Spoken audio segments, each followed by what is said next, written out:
Bonjour à tous, vous êtes sur le Shogi en français et aujourd'hui je vais vous montrer comment défendre une attaque rapide Bogin avec une tour troisième colonne. Allez, c'est parti.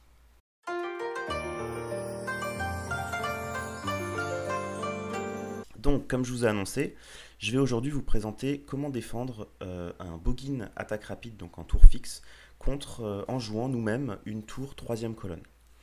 Donc le début de partie sera assez classique. L'adversaire va ouvrir la diagonale du fou. Alors évidemment l'adversaire commencera parce que comme je vais vous montrer une attaque rapide, l'intérêt c'est de voir comment l'adversaire attaque avec un coup d'avance. Si vous avez un coup de plus vous en jouant en premier, c'est à votre avantage s'il veut jouer une attaque rapide. Donc dans ce cas là vous jouez de manière classique, vous ouvrez aussi votre diagonale du fou. Il va pousser le pion de la tour pour attaquer. Et dans ce cas là vous allez fermer la diagonale. Donc là, pour le moment, il ne sait pas encore ce que vous jouez. Vous pouvez très bien jouer tour fixe en jouant un Yagura. Vous pouvez très bien jouer une tour mobile 3, 4, même une tour opposée. Pour le moment, l'adversaire ne sait pas encore de quoi vous allez jouer. Dans ce cas-là, il déplace ici son argent. Donc avec la déplacée de son argent, vous savez qu'il joue tour fixe. Alors vous le saviez déjà avant quand il avait poussé son pion, mais maintenant vous en êtes sûr. Maintenant, nous, on met notre tour en troisième colonne. De toute façon, nous savons que nous allons jouer ça. De son côté, il va pousser son pion pour commencer son attaque. Donc là, comme vous le savez, la seule manière de défendre, c'est de mettre le fou ici dans la diagonale en 33. Donc il permet de protéger la poussée de son pion. Il ne pourra pas pousser son pion ici. Donc là, il va commencer un début de château pour protéger son roi avant de commencer l'attaque. Donc dans ce cas-là, nous, on va monter notre argent juste ici, dans un premier temps. Il va continuer ici son château. Ici, nous montons notre argent, donc très intéressant et important pour défendre les deux pions de devant, mais surtout le pion qui est devant le fou. Vous allez voir que comme ça, si on veut à tout moment déplacer notre fou sur cette diagonale-là, eh bien défendre peut permettre du coup de protéger l'attaque du fou adverse. Donc c'est assez important d'avoir notre argent qui défend ici ce pion. L'adversaire va donc pousser ici le pion en 56, donc c'est assez intéressant, ça peut soit lui permettre d'amener l'argent qui est en retrait en attaque, ça peut lui permettre de faire passer son autre argent, s'il le souhaite, ou de changer la diagonale de son fou, s'il veut jouer un Urishino.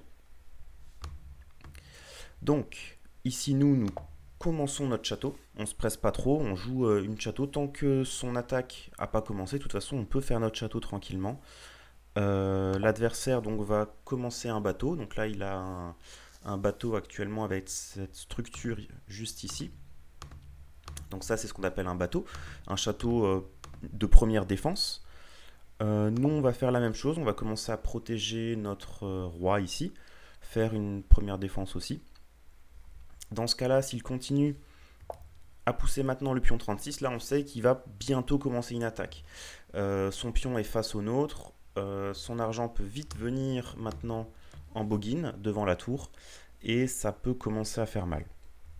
Mais c'est pas la peine de se presser trop vite non plus.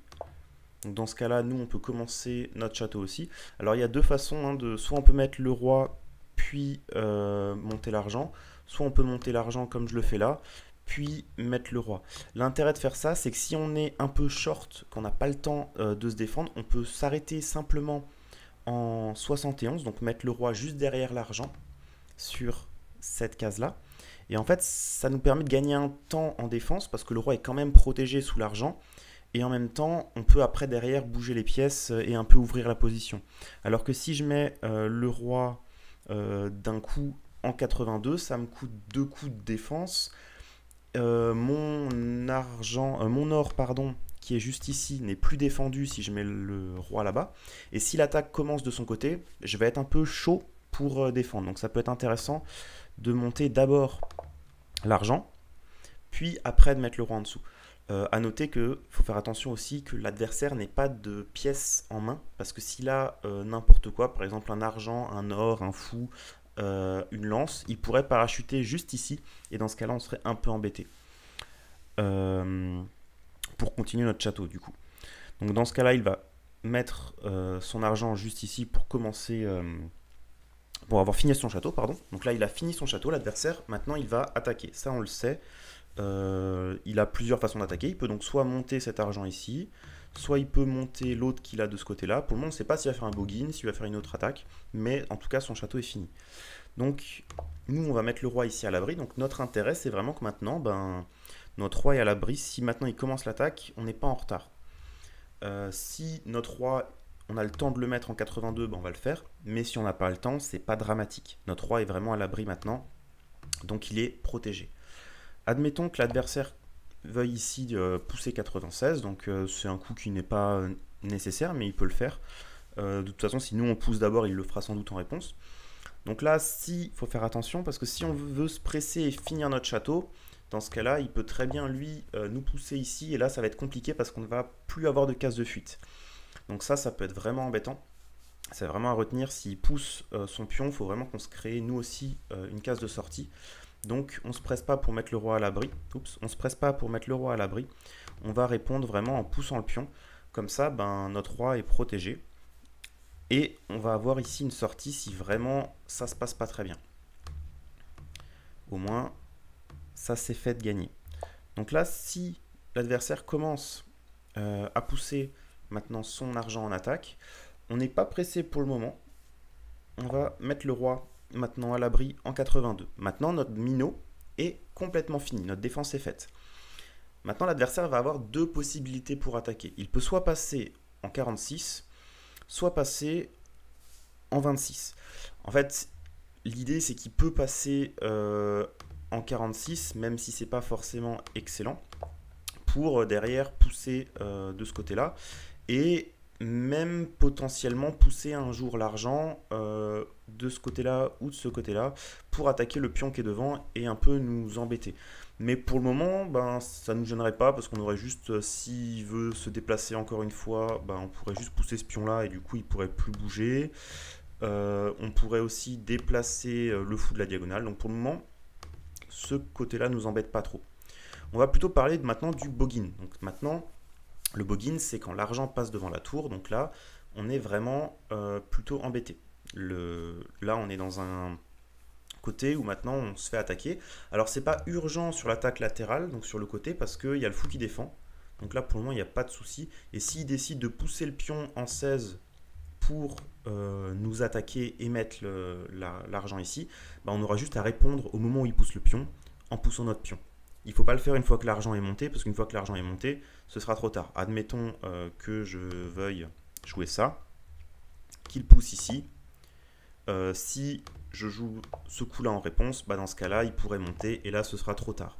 Il faut vraiment penser que maintenant, une fois que l'argent est sur la 5e rangée, c'est très compliqué de défendre. Il faut vraiment défendre avant que l'argent soit sur la rangée du milieu, sur la 5e rangée. Là, en fait, on ne pourra plus rien faire parce que même si on souhaite pousser, dans ce cas-là, il va juste pousser comme ça. Et là, ça va être très compliqué. Même si on gagne un argent, dans ce cas-là, lui, il va rentrer et puis ça va devenir vraiment trop dur pour nous. Donc, dans ce cas-là, ce coup-là n'est pas bon. Donc, dans ce cas-là, il faut trouver une autre façon de défendre. Donc, en effet, s'il pousse le pion, il faut répondre maintenant en poussant le pion. Donc à ce stade-là, on peut maintenant pousser le pion en 54. Donc ce pion-là, en fait, il y a deux idées. L'idée, c'est que, alors on va protéger cette case-là, il ne pourra plus lui fermer la diagonale ou mettre une pièce devant. Et le deuxième intérêt, ça va être de trouver une case de repli pour notre fou. En effet, notre tour, là, on voit qu'elle attaque pas, enfin elle défend pas, parce qu'il y a le fou qui est devant. En fait, l'idée, ça va être maintenant de recycler notre fou pour le mettre sur une autre diagonale et taper du coup de manière plus intéressante. Une fois que notre fou sera replacé, notre tour sera active et notre fou aussi. Donc ce sera beaucoup plus intéressant. Et maintenant on voit l'intérêt aussi de notre argent parce que notre argent en fait maintenant protège le pion qui est juste devant. Ce qui fait que le fou en face ne pourra pas le prendre. Donc c'est vraiment intéressant. Donc maintenant il y a deux possibilités. Admettons que l'adversaire choisisse d'attaquer maintenant. Donc là, il commence son attaque. Nous, comme prévu, on va juste déplacer le fou. Donc là, on n'est pas trop en danger. S'il choisit, lui, de répondre en prenant, on pourrait simplement déplacer ici notre fou de diagonale. Et maintenant, bah, on a réussi en fait à défendre parce que du coup, là, s'il veut protéger sa lance, il a plusieurs choix. Soit il recule son argent, mais dans ce cas-là, son attaque est finie. En fait, on va pouvoir nous monter notre tour. Et là, bah, il a plus d'attaque. Au final, son attaque est finie. Son boggin, voilà, a échoué. Il pourrait mettre potentiellement un cavalier devant, mais là aussi, ça risque d'être compliqué pour lui parce qu'en fait, après la prise du pion, on pourra maintenant à tout moment reparachuter un pion juste devant son cavalier. Et donc là, de nouveau, ça va lui créer une grosse faiblesse. Ou alors, il pourrait défendre sa lance en mettant la tour juste devant.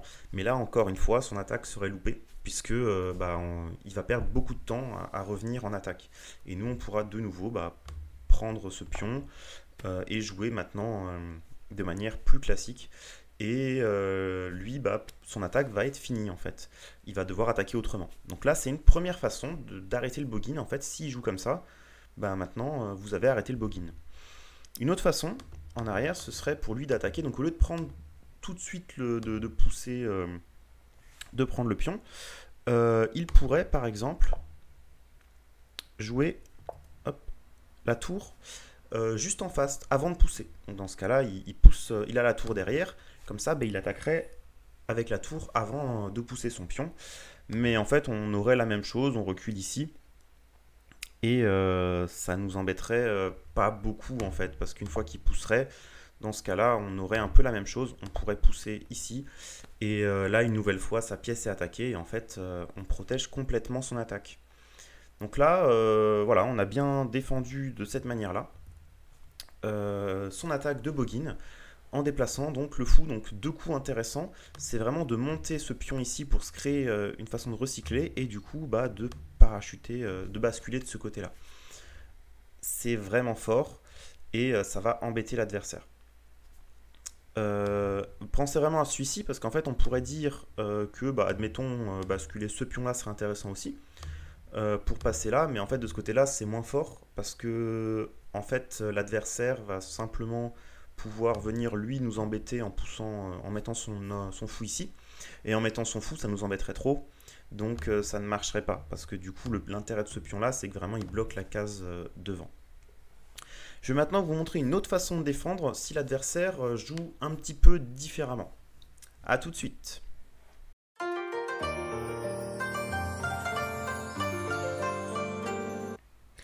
Je vais maintenant vous montrer une autre façon de défendre le boggin avec une tour troisième colonne. Donc vous allez voir, la défense est vraiment différente.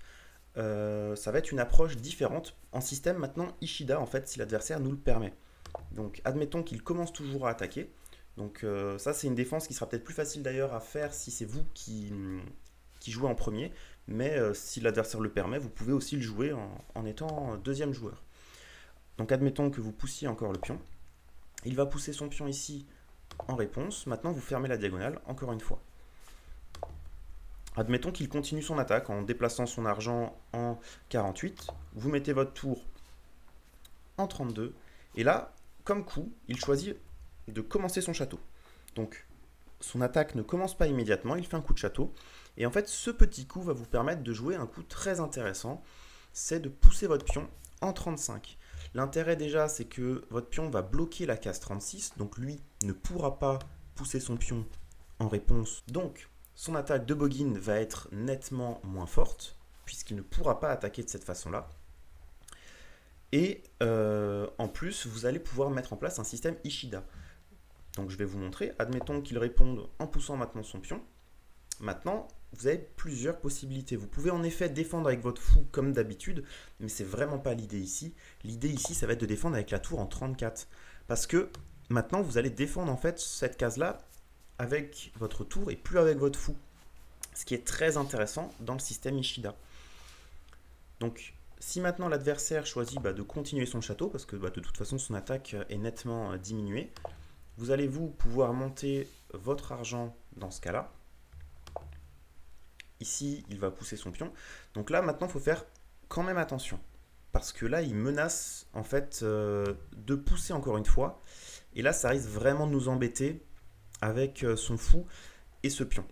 Donc en fait, pour défendre ça, on va jouer un coup qui n'est pas naturel quand on joue de manière classique. Mais en fait, le système Ishida va rendre ce coup-là très fort. C'est-à-dire qu'en fait, on va mettre le cavalier devant le fou.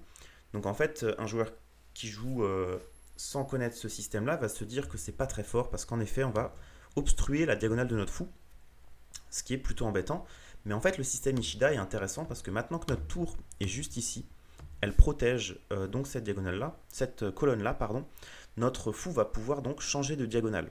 En effet, vous allez le voir, donc si l'adversaire continue en montant par exemple son argent, il se dit qu'il va essayer un bogin d'une autre manière. On peut maintenant pousser le pion en 14, et s'il répond en poussant le pion en 16, maintenant on a un coup intéressant, c'est qu'on peut changer le fou, on peut changer le fou sur la diagonale en 13, parce que maintenant, le fou ici, il est sur une meilleure diagonale, notre cavalier est très intéressant, il joue, et l'adversaire ne peut pas en fait pousser son pion, parce qu'en fait, si il choisit de faire ça, maintenant on a la tour en défense, qui va pouvoir reparachuter juste là, et donc il ne peut pas attaquer notre fou, ce qui est vraiment très intéressant.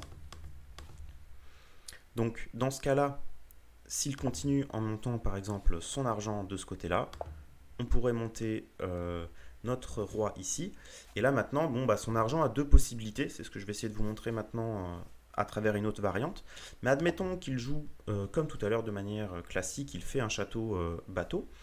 Dans ce cas-là, nous, on va pouvoir faire simplement notre château.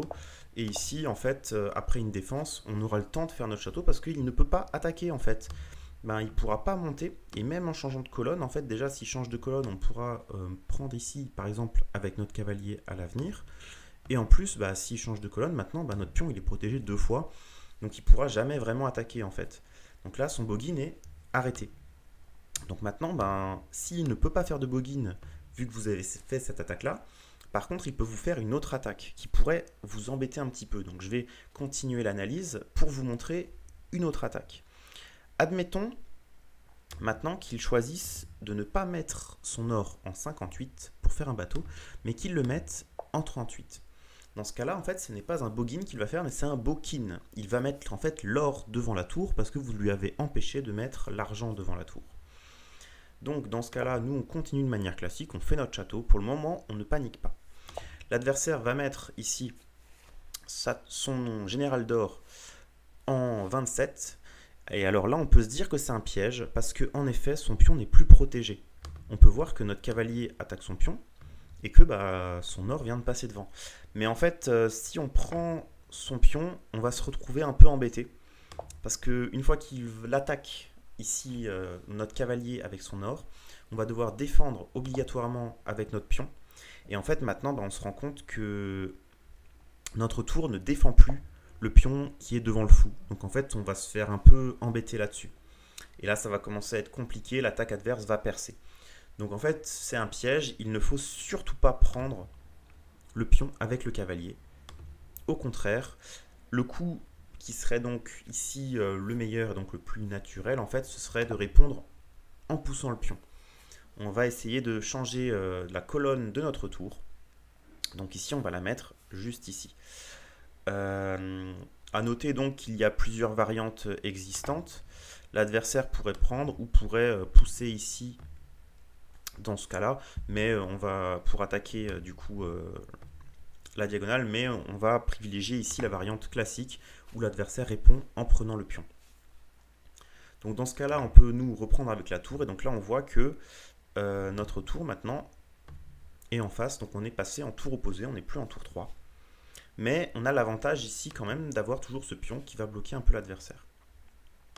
Si l'adversaire ici pousse en 26, on va pouvoir maintenant faire un coup intéressant, c'est maintenant on va pousser le pion en 45. On va ouvrir nous-mêmes la diagonale.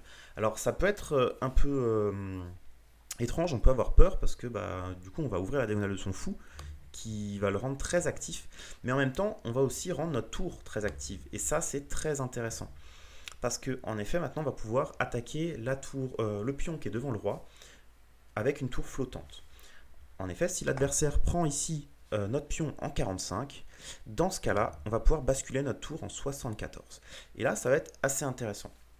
On va pouvoir maintenant mener une autre attaque. Alors, je rappelle qu'on n'a toujours pas de château, donc il faut faire attention. Mais ici, en fait, notre argent défend notre or. Qui défend notre argent? Donc ça fait quand même une petite défense. On pourra toujours se défendre si c'est urgent, soit en montant l'or ici, soit en faisant un petit minot avec 2 généraux. Et donc ce sera toujours possible de se défendre si vraiment l'attaque arrive en face. Mais là, c'est pas prévu parce qu'en effet, notre cavalier défend la montée ici, le fou défend la montée de ce côté-là. Donc en fait, on est vraiment bien en termes de défense. On n'a pas besoin d'aller plus loin. Et nous, on va commencer ici une attaque intéressante parce que l'adversaire ne peut pas vraiment défendre ce pion. S'il choisit de le défendre en montant ici l'argent, nous, on va simplement pouvoir pousser ici ce pion qui va en fait faire une double menace où on va attaquer juste ici avec notre pion, mais surtout, on va pouvoir attaquer ce pion-là avec notre fou. Et ça va vraiment pas être pratique pour lui de le défendre en fait. Il va falloir soit qu'il recule avec son argent, soit qu'il monte son or, soit qu'il déplace sa tour, c'est pas très pratique. Donc lui va être un peu embêté, d'autant plus qu'à ce moment-là, s'il choisit, admettons, de défendre avec la tour, dans ce cas-là, nous, on va pouvoir ici prendre ce pion avec le cavalier. Ça fait un petit sacrifice, mais même pas, parce que maintenant, son fou ne tape plus la lance vu qu'il y a l'argent devant. Et là, c'est nous qui allons maintenant commencer à lui faire très très mal. A noter que si vraiment il veut continuer la défense, il va quand même être bien embêté, parce qu'en fait, on va pouvoir attaquer de l'autre côté. Et notre attaque en fait va être trop forte. Là, dans ce cas-là, il ne pourra rien faire, sa tour n'est plus active. Là, on l'a vraiment eu en fait, il ne pourra plus rien faire. Donc, il ne peut pas monter son argent en défense. Donc en fait, il aurait plusieurs possibilités, soit ne rien faire, soit jouer autre chose. Mais dans ce cas-là, il pourrait aussi mettre par exemple il pourrait mettre son cavalier devant en défense. Donc ça va quand même bloquer son fou, mais au final en fait si on avait pris de nous-mêmes le pion, ça n'aurait pas changé grand chose en fait. Si on avait pris le pion, il aurait quand même dû soit mettre le fou devant, mais du coup son fou aurait été bloqué et cloué, et là on aurait pu vraiment jouer là-dessus. Et en fait maintenant il met son cavalier devant, donc son fou n'a plus de jeu. Et comme son fou n'a plus de jeu, on peut simplement basculer avec une tour en 54. Maintenant, on va aller chercher ce pion qui est juste ici. L'adversaire peut toujours répondre avec son argent devant.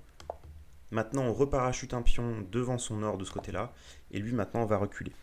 Et en fait, là, on arrive à un bilan final, en fait, où alors on joue plus tour 3, bien qu'on puisse toujours maintenant repasser en 3 si on veut. Mais en fait, si on regarde, alors on n'a pas fini notre château, lui il a fini, mais en fait notre château, nous on peut toujours le basculer maintenant en minot. Si on a envie, on peut faire un minot. Là où lui, il ne peut plus faire vraiment de château intéressant. Si on regarde, il a plus que 2 généraux qui protègent le côté du roi. Mais bon, si on choisit maintenant d'attaquer sur un autre côté pour taper les faiblesses, il ne pourra plus défendre maintenant, donc il va être bien embêté. Il a un fou qui joue plus, juste ici. Il a un cavalier qui est devant le roi, mais du coup, son cavalier ne peut pas faire grand-chose. Il ne peut pas le déplacer, donc il fait que l'obstruer. Nous, on a un fou qui est très actif sur une autre diagonale juste là. On a un cavalier qui est intéressant parce qu'il va défendre et attaquer juste comme ça. Et nos pièces peuvent facilement rentrer en jeu, celles qui ne le sont pas. Par exemple, notre argent qui est juste là peut facilement monter en jeu. Alors il faut quand même faire attention parce que si on déplace notre argent, il ne défend plus le cavalier. Donc une attaque du cavalier adverse peut faire mal. Il faut faire quand même attention. Mais si on établit la situation juste là, je préfère nettement jouer le joueur qui joue tour mobile que le joueur qui joue tour fixe parce que il n'a que 2 généraux en défense qui sont en plus pas très bien situés. Et nous, on a une bonne défense à venir. On a une attaque là où il faut, parce que l'adversaire a aussi un général d'or qui se retrouve devant la tour et qui ne fait pas grand-chose. Alors l'adversaire n'a évidemment pas perdu, il pourrait repartir en tour 6 pour lui, tour 4 pour nous, et donc du coup pousser avec ce pion-là. Mais voilà, comme dit, il est quand même loin d'avoir une situation agréable à jouer pour lui. Parce que s'il commence à changer de colonne, nous on peut aussi à ce moment-là repasser en tour 2 et là c'est nous qui allons pousser et ça va être compliqué pour lui. Donc vraiment c'est une défense qui peut être intéressante si vous jouez donc tour 3 et que votre adversaire et que vous avez peur des boggins, je vous invite à essayer ça. Donc soit la première méthode où vous changez le fou diagonal. Donc ça, c'est une méthode qui marche toujours. Et si l'adversaire n'attaque pas trop vite, vous pouvez partir dans un système Ishida, comme on a pu le voir. Ou dans ce cas-là, dans ce système Ishida, maintenant, vous allez avoir un système intéressant parce que votre tour passe en tour flottante. Vous pouvez la déplacer sur la colonne, sur la rangée numéro 4. Et c'est assez intéressant parce que vous pouvez passer en tour flottante. Vous pouvez attaquer différemment. Et donc, soit lui, dans ce cas-là, il attaquerait en boggin, et vous arrêtez son argent, il ne peut plus bouger. Soit il souhaite passer avec l'or, mais ce n'est pas une raison d'avoir peur. Vous avez vu maintenant une façon de défendre contre le boggin et contre le bokin. J'espère que cette petite vidéo vous a plu. Et je vous retrouve bientôt pour une nouvelle vidéo. C'était le Shogi en français. Bonsoir.